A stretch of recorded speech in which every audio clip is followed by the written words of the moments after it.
sang sol tuan bia khavan rot man u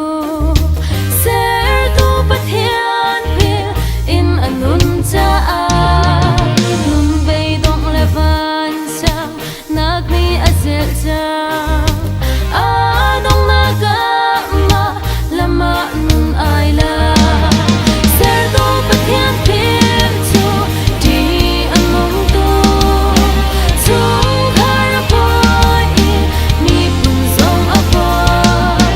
kri fa bu a boy ram pi song a boy chu cha song sa nun na kyang kan song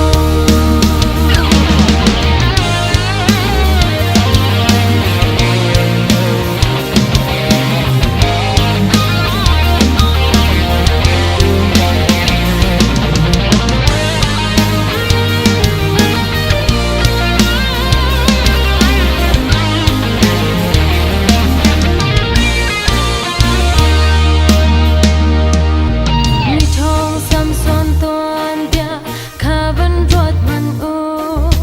ser tu pathian pil in anun cha